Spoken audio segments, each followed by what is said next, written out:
અમદાવાદમાં બીઆરટીએસમાં મુસાફરી કરતા લોકો માટે બે સારા સમાચાર છે.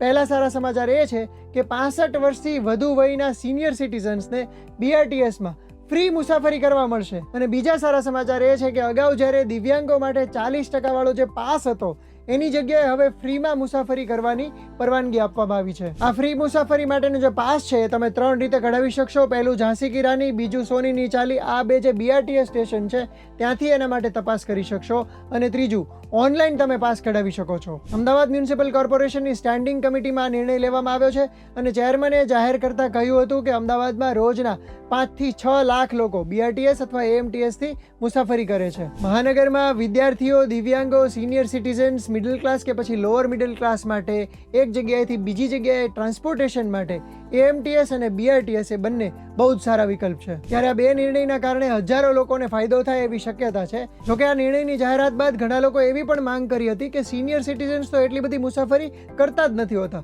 પરંતુ આ પ્રકારનો નિર્ણય જો વિદ્યાર્થીઓ માટે અને મહિલાઓ માટે કરવામાં આવે તો એના કારણે ઘણા બધા લોકોને ફાયદો થઈ શકે.